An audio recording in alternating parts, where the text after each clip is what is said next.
Good morning. Welcome to Lapeer Community Church. We are on week 18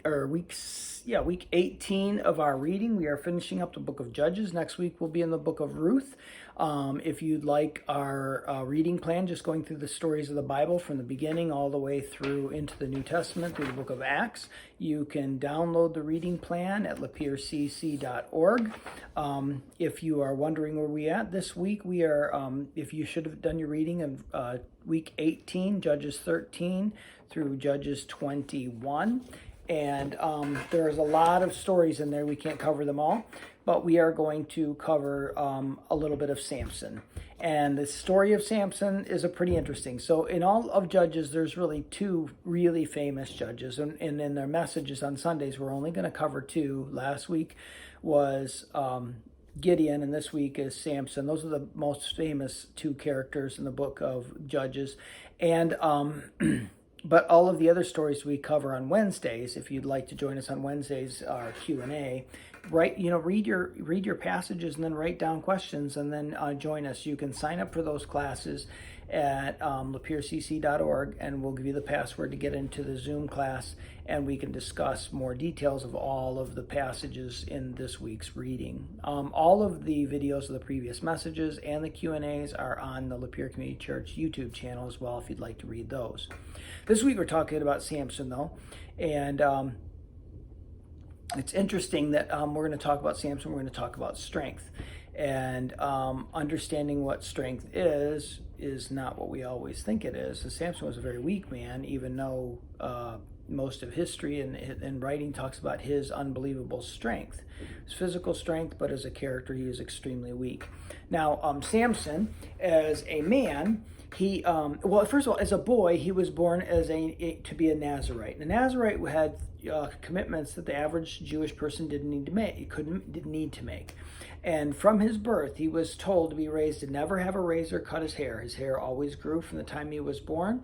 He was never supposed to drink any alcohol, and he was never to become in contact with anything that was dead, any dead animals. Now,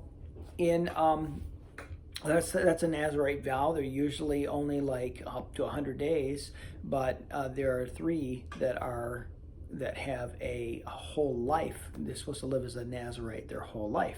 Now, kids, if you want a question to research or to look up, see if you can find the three characters in the Bible that were Nazarites their whole life.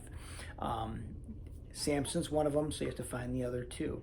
Now, Samson, so from the time he was a child, he never had a haircut. He was never supposed to drink any alcohol, and he wasn't supposed to make contact with a dead animal. And God raised him up to be a strong individual to free the Israelites from their oppression, again, by another enemy, the Philistines this time. The Philistines were rulers over the Jewish people, and they became willingly just submitted to the Philistines during his lifetime. And so God raised Samson up to free them, and he used his character flaws to do this. And so he had been in several selfish, petty type conflicts with the Philistines, and he would get angry and then he would do something to them. One time he killed 30 men over a bet. Another time he got mad at them for a number of different reasons I want to get into now, but what he did is burned a bunch of their crops by tying torches to the tails of foxes that ran through their grain fields and burned their crops. And after he did that, he was staying in Judah, and the Philistines sent 1,000 men or more. I don't know exactly. We'll talk about 1,000 here in a minute, but sent an army to Judah, and Judah had 3,000 men went to arrest Samson, and they said, Samson, how could you do this? Don't do this to us. You know there are rulers. Why are you making them our enemy? Well, they're our enemies already. And so he says, just promise me you won't kill me, because they were going to turn him in. They were traitors. They were going to betray Samson. They had 3,000 men that were going to tie up Samson, tie his hands with ropes, and then so they tied him up and they handed him over to the Philistines, right? And then he broke the ropes free because he's extremely strong, and then he picked up a jawbone of a donkey and killed 1,000 men, 1,000 Philistines. Now that's pretty amazing that he was able to do this, and Now, one of the things that's kind of odd is to think about how you kill people with the jawbone of a donkey, but it was actually an ancient weapon. It was an ancient weapon in American Indians have used them as well. You could use a bone, the bone of the jawbone of a donkey would be really long, and it'd have two going back. If he broke them in half, he would have one in each hand. The ends could be sharpened on the opposite side of the teeth and used like a sword almost, and just batter or cut through a man's chest.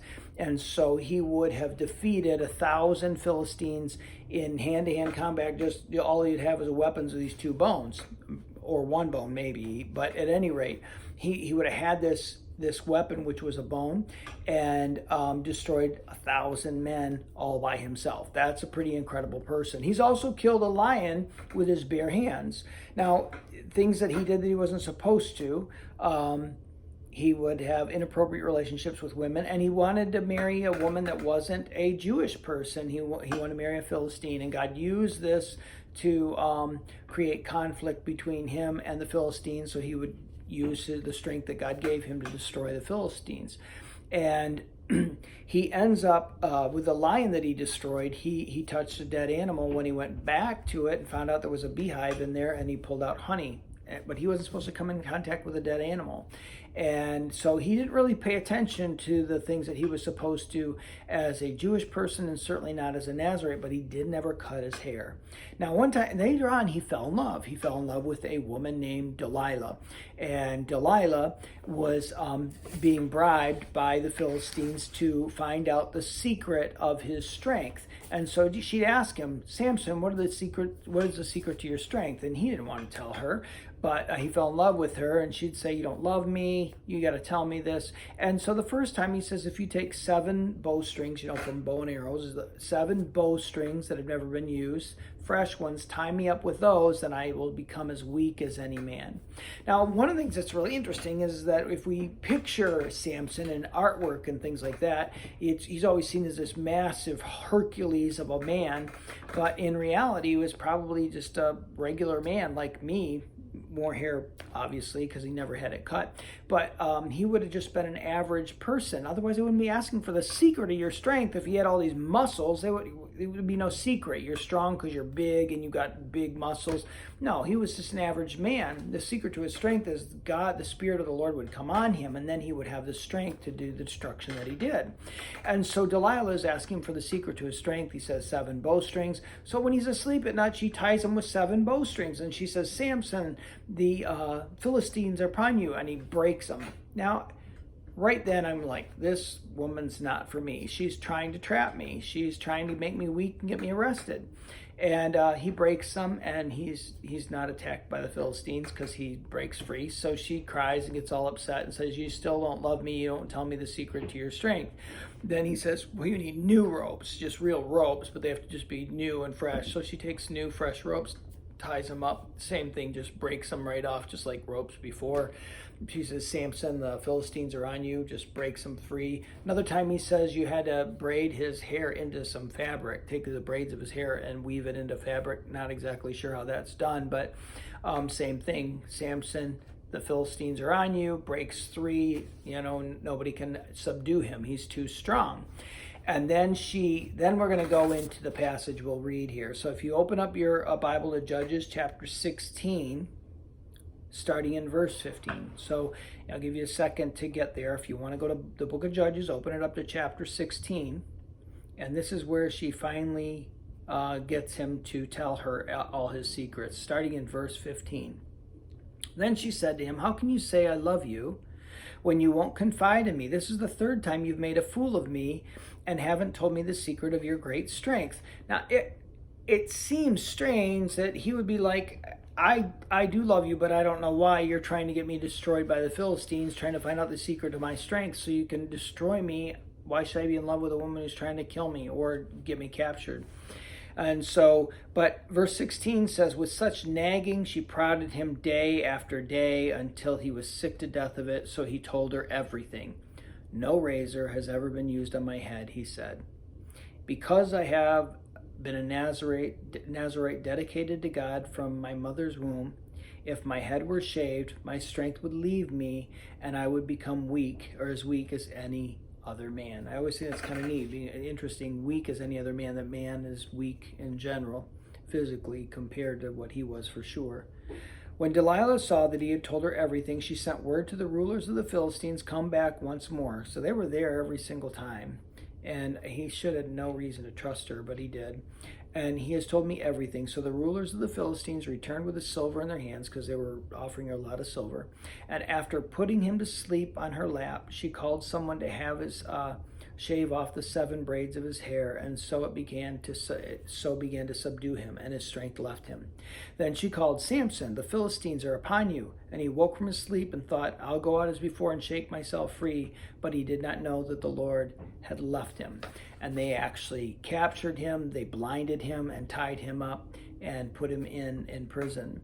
And eventually, the rest of the story is that his hair grows back. He's blind, but he's in the temple of their God, and there's a big party festival going on, and his strength returns, because they don't know that his hair grows back. He would regain the strength, and he prayed a prayer of repentance. God, once more give me strength. And he pushes down the pillars of the temple, and it comes crashing down on all the people and destroys another tons of Philistines again, and he becomes victorious. But he dies in the process. So he dies when the building collapses on him as well. Now, it's interesting to me when I think about strength, because all people want to be strong. Nobody likes the idea of weakness. And it's different for men than women, but we do not like to be made to feel small. We do not like to be made to feel weak. We do not like to be powerless, right? Nobody likes that feeling. And so understanding what strength is and how you define it will control how you treat other people when you're threatened. So for some people, when they're feeling threatened and somebody's, they're being exposed or whatever, and they're afraid, they could get really angry, and that will and they'll seem really strong and kind of scary because they're drumming up a lot of anger, but in reality, they're just protecting their weakness with fake strength. If I get real angry and people will question me or approach me, then that strength will keep people away. But it's really just a fraud. They're just using being loud or big or harsh to back people away, because they're protecting something that they're very weak to deal with. And so a weak person, what's seen as weakness, is somebody that might be meek, but like Jesus is consummate strength. He is able to allow himself to be led to slaughter and crucified without resisting, without fighting, without sending all the powers that he have and summoning all of heaven to protect him. He meekly submits to the will of God, even though it's not good for him, it's good for all of mankind. It takes unbelievable amount of strength to sacrifice what's best for you for others. But what the tendency of all of us is to not sacrifice us for others. We protect ourselves and sacrifice others for us. So, and that can be a number of different ways. When our children are defiant, sometimes we can get overly angry in such a way to shut them down rather than listen to them or teach them. We feel threatened. We can be very loud or aggressive or inappropriate with our children. Certainly men, I know I did this with my wife. I shut my wife down all the time when she would be very critical of me. I wouldn't listen to the criticisms and try and understand where they're coming from. I would just tell her she's wrong and get, agitated. I don't really get angry, but I was able to just shut her down and make her feel like she wasn't worth being listened to. And yet for Mindy, I've seen her get really angry at people when she's threatened, and it's a perceived threat. She can be a person that can send people away. And I've seen my kids do it as well, that when you're afraid, you act in ways that looks like you're summoning courage or strength, but in reality, you're protecting your fears with something that looks like strength, but it isn't. And Paul, in the New Testament, had a teaching on strength.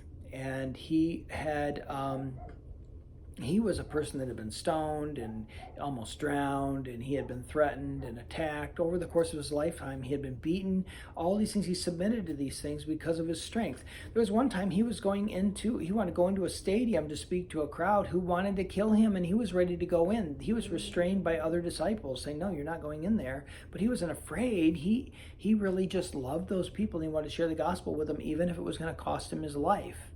Now, there was a time when Paul was talking to the Corinthians about, this is in the book of 2 Corinthians, he was talking to them about them questioning who he was, whether he was worthy of them following his teaching. And he talked about and other people that, bragged about how much they had served God. Well, he had suffered more, served more than anyone.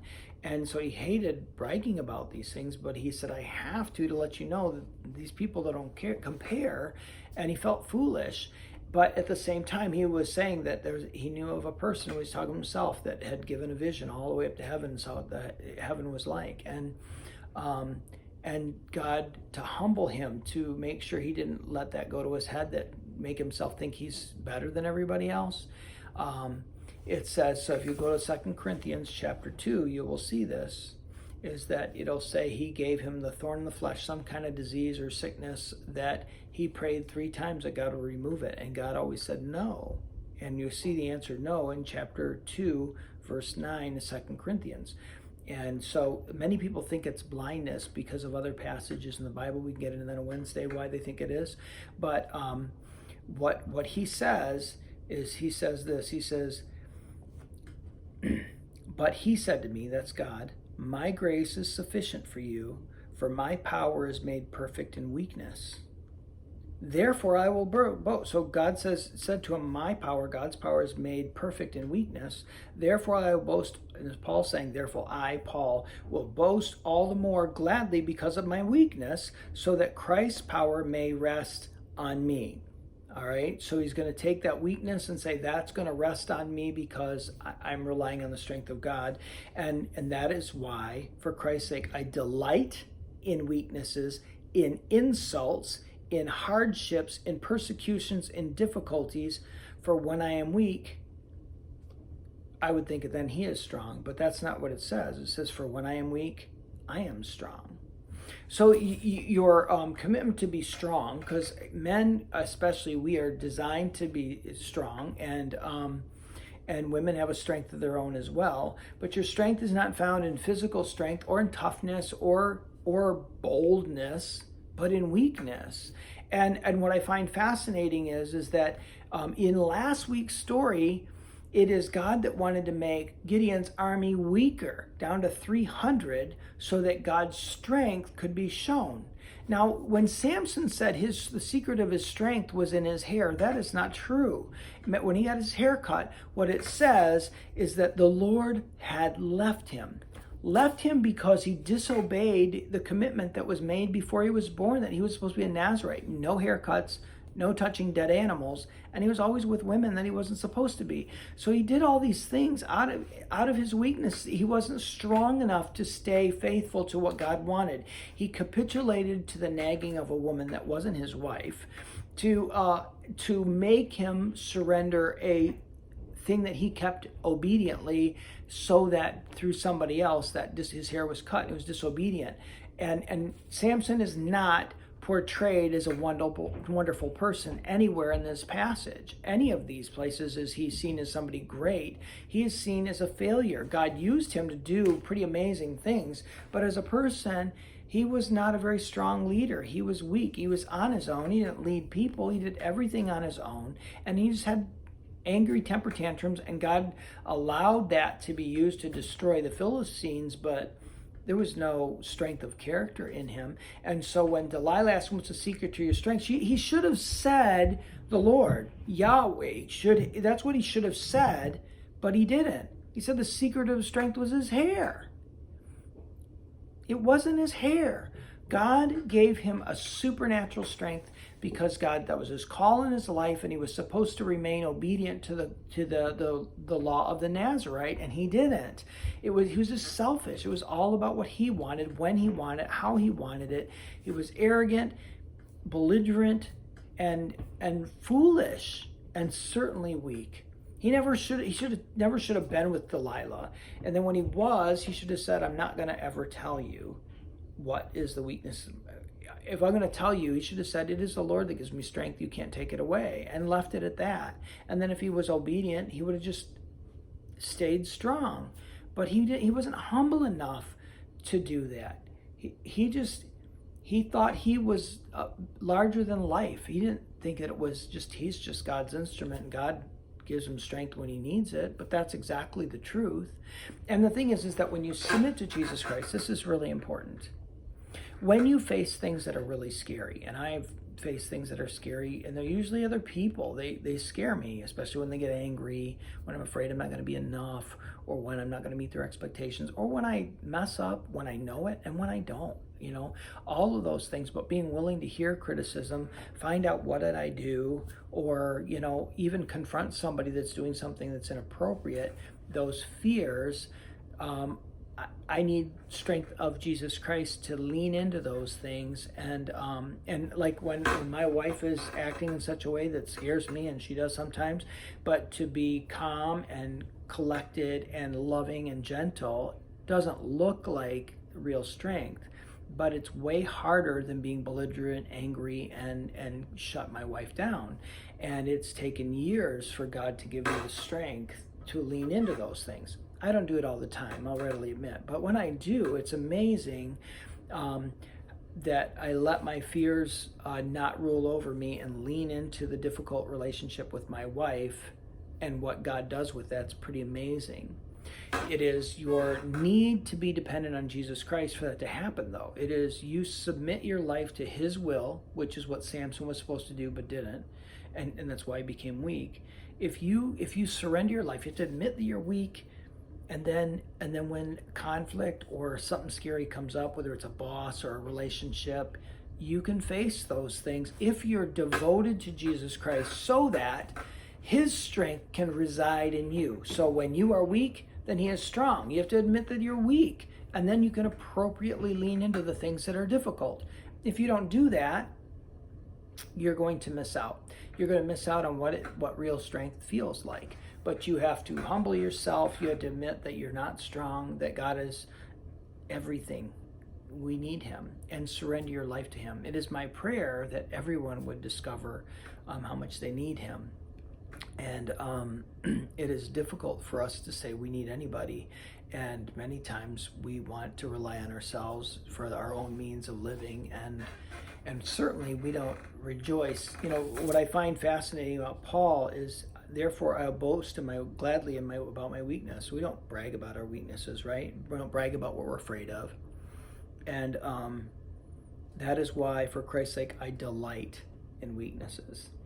And I just find it fascinating that Paul is more excited about the things he does badly, his weaknesses, the things he's ashamed of, instead of the things he's great at, And so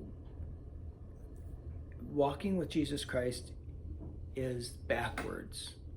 That when we walk in our own strength, we hide our weakness with fake strength.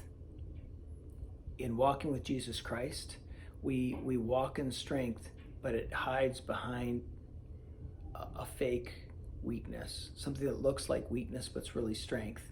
And the man without Christ, or the woman without Christ, walks in weakness, but protects themselves with a fake strength. They hide behind something that's fake. If you want something that's real, then you need to secure your relationship with Jesus Christ, and you need to admit that it's not that way now. And the level of your devotion to Jesus Christ will bring about greater strength.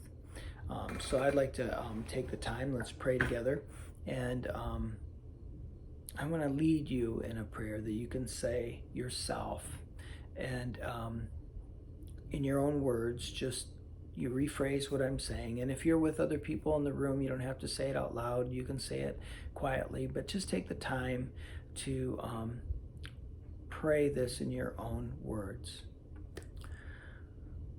Just in your own words, just say, Father in heaven, I live a life where I have more fears than I even know about. And I hide with with anger or passivity or an acting like I don't care or whatever it is for you that you hide behind your fears, you hide them and cover them up. And then in your own words, you say, God, I have not truly just surrendered all of these things to you because I'm afraid. I don't want to give up control of my own life, but I want to stop taking control of my own life and allow you to take over my life. And so, Father, I just beg you to take my heart, take my life, and help me to live for you. I believe that you sent your Son to die for me. And I need you more than I even know. And so, Father, give me a heart to follow you and a desire to lay down the things I need to lay down so that I can follow you and live in your strength instead of my own. In Jesus' name, amen. If you have made that prayer and given your life to Jesus Christ, would you go to our website, lapiercc.org, and let us know? We can pray for you. If you're local, we can develop a relationship where we can help you grow in your relationship with Christ. If you're a long ways away from Lapeer, I suggest finding a local church. If you email us, we will pray for you, and maybe we can try and help you find a church if you need to. But you need to be involved relationally with other people that show you what living for Jesus Christ looks like. And it is my hope and dream for all of you that would be your life. I know what it's done for me and others. A relationship with Jesus Christ is the most beautiful thing in the whole world, and I would love that for all of you. So until next week, or Wednesday if you're going to join the Q&A, hope to see you again. Bye.